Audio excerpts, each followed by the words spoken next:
Center has a human trafficking arm, awareness arm, and Ashley's going to talk about the two events that are coming up this week. Thank you, Ashley. All right. So I volunteer with an organization called A21, and like she said, it's the human trafficking arm of the Dream Center. And we have an event coming up. It's called the Walk for Freedom. And but before I talk to you about the event, I just wanted to go ahead and talk to you guys a little bit about human trafficking in general, because before I promote an event, I want you guys to be educated and informed about, you know, what this event is even like supporting and what it's even about. So I just got these statistics off of the A21 website. It just kind of tells you a little bit about like the different people who are being trafficked. I know human trafficking is kind of like a buzzword that you hear all the time, but it's basically anytime anyone is being forced to do labor or being exploited sexually or doing any kind of work where they're not getting paid, or they're getting paid very little, or basically they're being like coerced in some way to do that.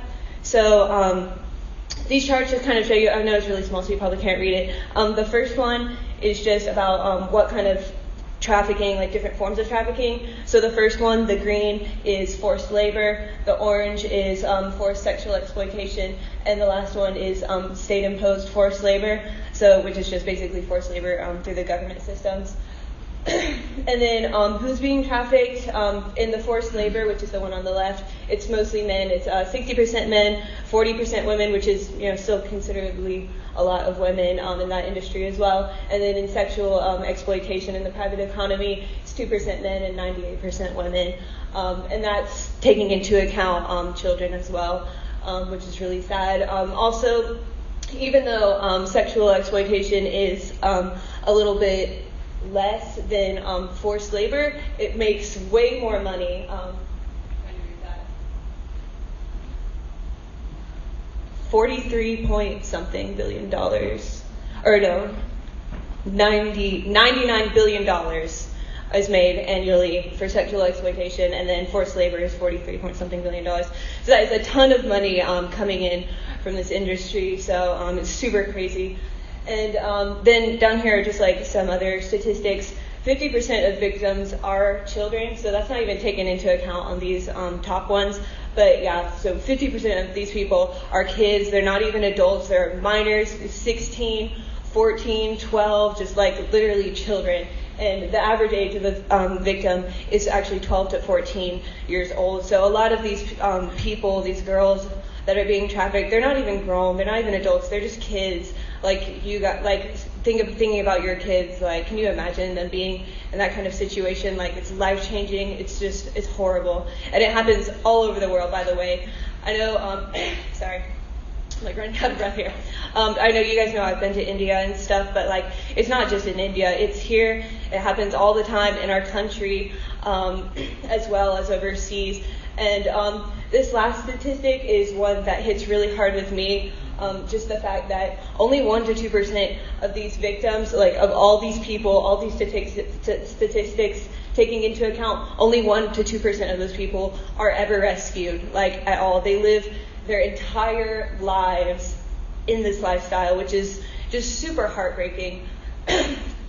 So anyways, so that's kind of like just the facts about human trafficking. If you didn't know a lot of these statistics, I just want you guys to be educated that this is a real thing that happens, and these are not just statistics that like I made up or I just found on Google or that like the government is using for some kind of crazy propaganda. Like, this is real life. This is happening to real actual people that I've met personally. I would tell you guys stories, but I'd be up here forever, so I'm not going to.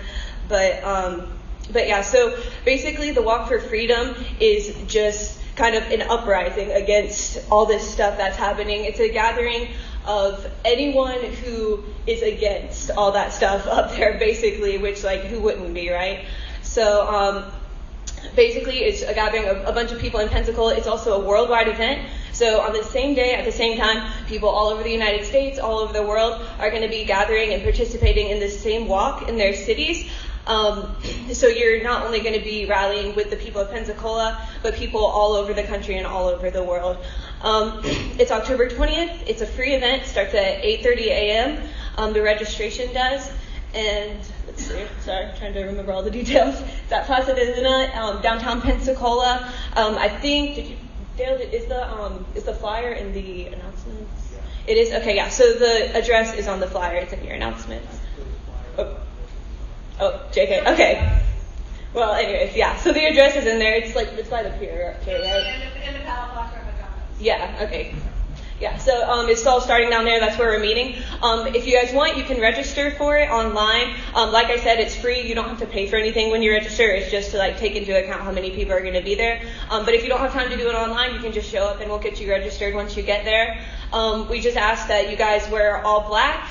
Black pants, black shirt, black shoes if you can, just so everybody's uniform and it just makes more of a statement. We're just going to be walking. It's a silent walk. So literally we're just going to be walking down the street. People are going to be holding up signs with statistics like the ones we just displayed. And it's just pretty much to raise awareness in our area about the stuff that's going on. So there's going to be a bunch of really cool stuff. If walking isn't enough motivation for you, it's free. There's going to be a dance performance by the Shada dancers at Amy's studio. They're really awesome. So if you haven't seen them before, you definitely want to come out for that. There's going to be a self-defense seminar.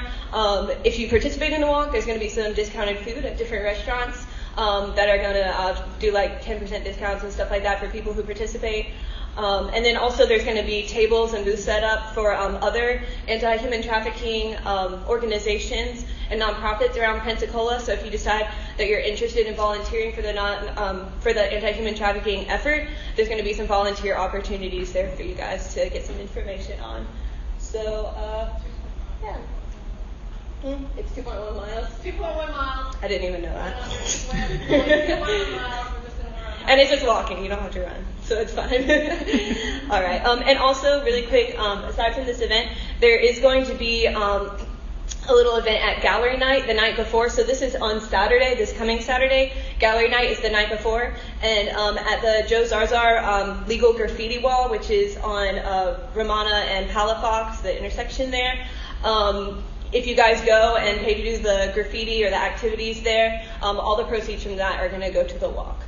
So you guys should totally come out for that. It starts at 6 p.m., I believe, Friday night. So yeah, thanks for listening, guys. I appreciate it. Great job. I want to say one more thing to bring it back home.